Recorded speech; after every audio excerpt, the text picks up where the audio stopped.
Hi, this is Frode, and welcome to this video. Today we are going to explore ideas like pseudowork, 5-minute time management, and when, where, and for how long you should study. And on this channel I pick my favorite 5 big ideas from books that help us actualize our potential, and I deliver them to you, so if you're new here, you can consider subscribing. Today we have another awesome book, How to Become a Straight-A Student, the unconventional strategies real college students use to score high while studying less. Alongside the title. It is written by Cal Newport, who is an assistant professor of computer science at Georgetown University. He has done a lot of great work, including writing the books So Good They Can't Ignore You and Deep Work. He is just an extremely focused and hard-working person. And let's jump into the first big idea. The first big idea is pseudowork. So what is pseudowork? It's a way too common approach to studying. The pseudo-worker looks and feels like somebody who is working hard because it's not afraid to sit for long tedious stretches in the library and is not afraid to stretch the studying sessions far into the night. Cal uses an example at Dartmouth. At Dartmouth there were a section of the library open for 24 hours a day, and he would see students huddled in groups, gulping coffee and griping about their hardships, but because they were placing themselves in distracting environments, they were impeding their brain's ability to focus. The result is, of course, lackluster outcomes and headaches. On the other hand, when he asked the A students what kind of approach they were using, they almost unanimously answered compressing their studying sessions into focused bursts. As a result of this, Cal came up with the formula: the work you accomplish equals the time you spend times your intensity of focus on that time spent. Let's say, for example, you have spent your whole Sunday finishing an assignment that is due on Monday. You spent 10 hours with an intensity of focus at level 3. According to this formula, you could do the same amount of work in 3 hours at a focus of intensity at level 10. The work you spent your whole Sunday finishing, you can now finish with 1 hour in the morning, 1 hour in the noon, and 1 hour after dinner. The rest of the day would be yours.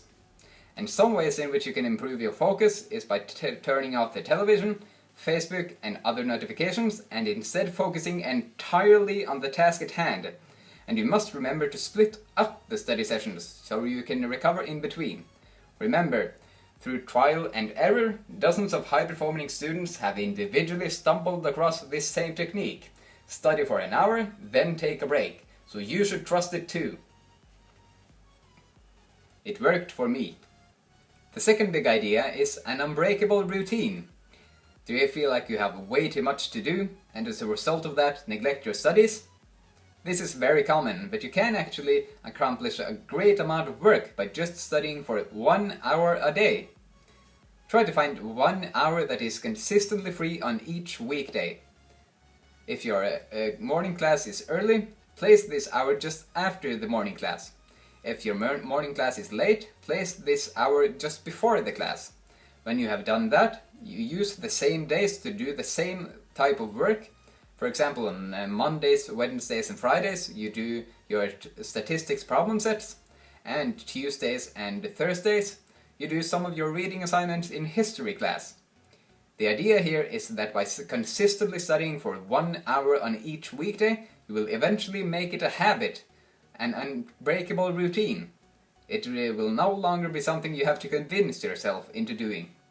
As Cal says, once you have accomplished one big task, it becomes much easier to tackle one more.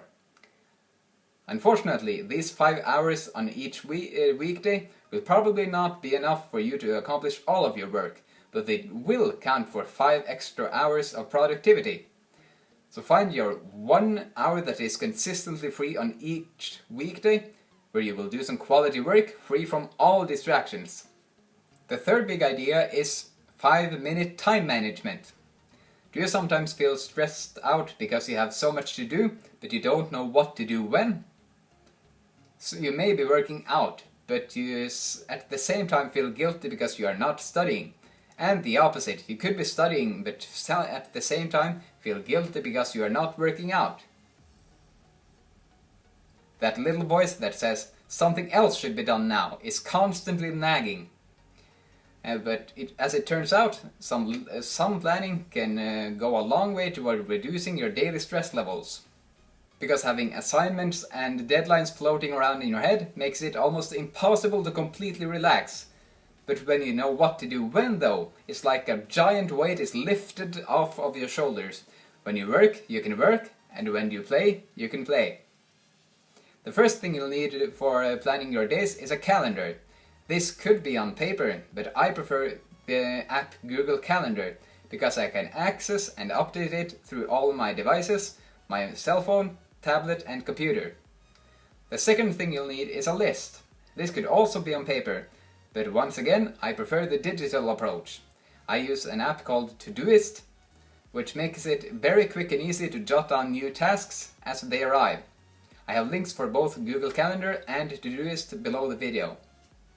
While you only need to check your calendar once every morning to get an overview of your day, you have to carry your list around everywhere, so you can jot down new tasks, assignments and ideas once they arrive in your head. The first thing you'll need to do is to put all of your assignments and deadlines into your calendar. This becomes your master schedule, where you have an overview over everything you need to do and when you need to do it. As for the system, it's very easy and I'll let Cal describe it to you. 1.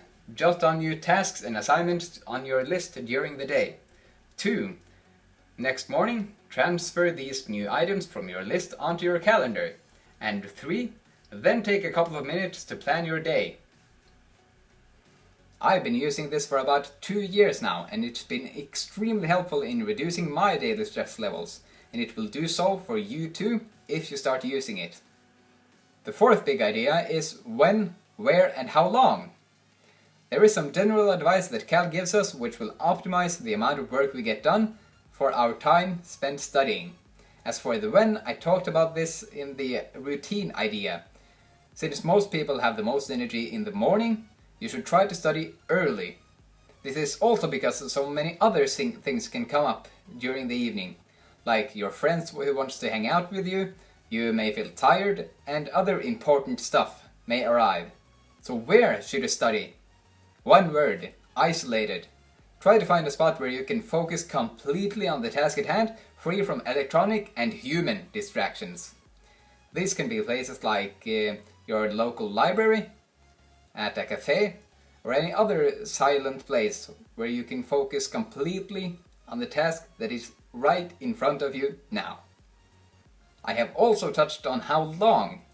Cognitive science actually concludes that about 50 minutes to an hour is the optimal learning period to maximize the material synthesized per time unit. If you don't get a break after that, however, your retention will plummet to about 30% after 2 hours. And that's a lot. Take it from Cal. Even when you feel like you're on a roll, keep taking regular breaks. Over the long run, it will maximize your energy and retention of the material.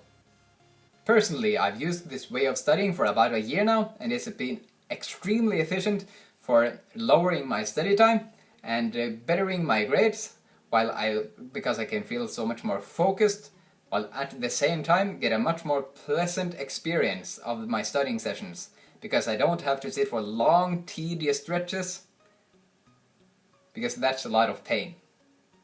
The fifth and last big idea is question marks. Have you ever had the feeling that you were well prepared for an exam, but when the exam comes, you are faced with questions that you have absolutely no idea how to answer? This happens to most students, and the reason is that they have not eliminated their question marks. The scenario is simple. During the semester, a lot of the topics the teacher is talking about flies by you without you understanding the concepts. When the exam comes, you have been studying the topics that you did understand, and therefore you feel well prepared. But when it comes, those exact topics that flew by you in class are, of course, on the exam. Whoops! But if you want to avoid falling into this trap again, your job will be to eliminate the question marks as fast as possible during the semester. The underlying concept here is to write question marks beside the topics that you do not understand in class. And then there are 4 strategies you can use to eliminate those question marks. You can use all of them if you want to, or you can just pick a few of them. The first strategy is to ask questions during class. And don't be shy, focus on getting answers to your questions. Know that you are one step further in understanding of the topics than your peers who are afraid of asking questions. The second strategy is to stay for a few minutes after class and ask your teacher if he can answer some of your questions. They will usually stay for about 5 to 10 minutes for exactly this purpose. The third strategy is to ask your classmates immediately after class, while the concepts are still fresh in their minds. This will only take them a few minutes.